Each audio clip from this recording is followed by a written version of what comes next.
Hi, I'm Stacey Park, and this is Art Beat, a Missouri Western production. There's a lot happening on the local art scene, and Art Beat will be there to give you a front row seat to the latest performances, workshops, and festivals.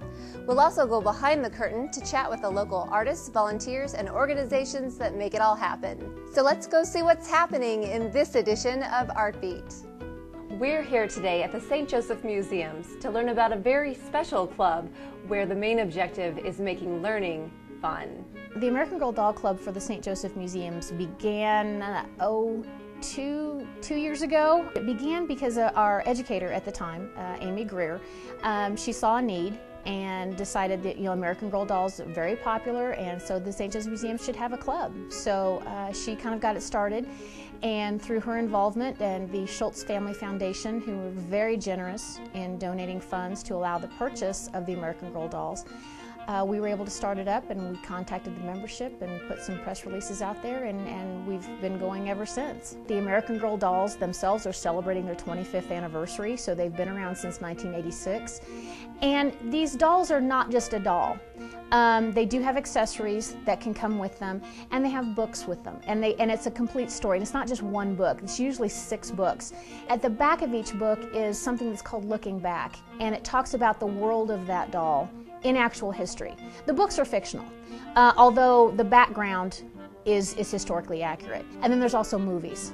So there's this whole industry built around them, and the girls can use their imagination. It's not just kind of a set in stone thing. The girls do use their imagination, because that's part of the doll club meeting. Is towards the end, about half hour, 45 minutes, the girls can play with the dolls. These are not they belong to the St. Joseph Museum, but they are not part of the collections. These girls are well loved and well played. So it's not just a doll that they can play with, it's a doll that can also help them learn something about the history of that era.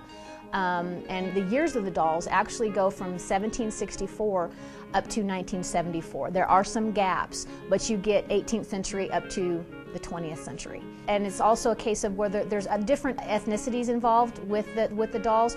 So you not only just learn about what was happening within, say, a European culture or an American culture, but also Hispanic American, Native American, African American. It's all, and Jewish American. It runs the gamut, and so they learn about all these different aspects of cultures and different religions and different things going on. We meet, beginning in September and running basically through the school year.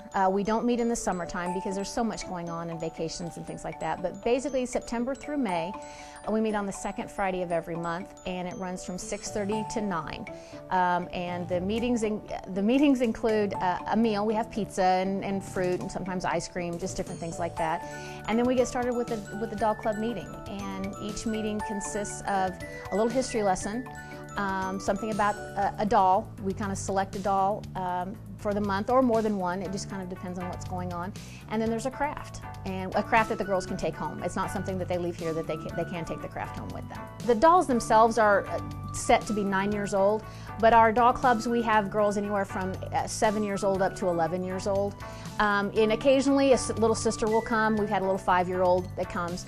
And I also want to mention, it's not necessary that the parents come and just drop their child off. If they want to stay, they're welcome to stay. It's not necessary, and we do have a few moms that stick around and they chip in and help out, which is a huge help. And our average club size is can be anywhere from 12 to 15 girls. If something is specific about a certain month, for instance, February is Black History Month, so we'll focus primarily on the one doll, Addie, her year is 1864. And Addie is a young girl who was born into slavery. And part of her story is that she and her mother escaped from slavery, leaving part of her family, her father and at least one brother, behind. So we'll talk about some slavery with Black History Month, and then we'll also talk about famous African Americans. Some local, some nationally known, just be a handful, because the history lesson is only about 15-20 minutes. In March, for instance, we plan to do a Women's History Month. So I'm thinking at that point we'll primarily talk about Kit Kittredge. Her story is in the 1930s, so Amelia Earhart, and there's a local connection there, and the aviatrixes and that kind of thing, and then other famous women. Previous months, like for Christmas in December, we chose several of the dolls. And some of them are just the traditions, Christmas traditions that the girls are all familiar with. But there was also Rebecca Rubenstein. She's a new doll that was introduced in 2009, and her year is 1914. But what's interesting about her is that she's Jewish, and so we talk about Hanukkah. And then there was also Molly, who's a World War II doll, and her dad is not there. But one of her accessories is a box of Christmas presents that her father had shipped from before he was sent off to war. He shipped back to her mother that said, "Do not open till Christmas."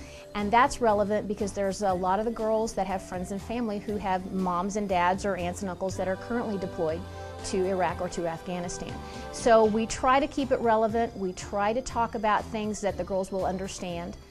We did get into a little bit of civil rights in January with Martin Luther King Day.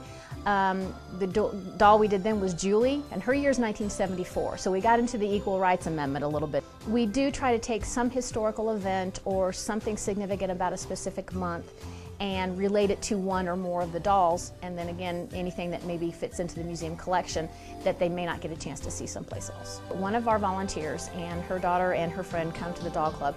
She is an amazingly crafty woman, so she has kind of taken over the crafts. She's got these great ideas, so there's a lot of sewing. Again, we try to fit the craft with whatever the historic theme or the theme of the month is.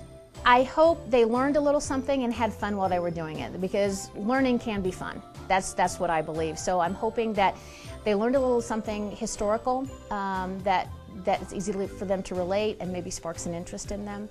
And I hope they just have a good time while they're here. The Doll Club does meet on the second Friday of every month, September through May. There is a cost. It is $8 per child. If you are a member of the St. Joseph Museum, it is a discounted cost. It's $6 per child that comes. And that cost helps to pay for the food and also for any supplies that we use for the craft is what that pays for. We hope you enjoyed learning more about the American Girl Doll Club. Be sure to contact the St. Joseph Museums for more information. We hope you enjoyed this edition of Artbeat. Keep watching for us on MWTV or watch us on the web at missouriwestern.edu/artbeat, where you can also check out upcoming arts events and organizations. Thanks again for joining us. See you next time on Artbeat.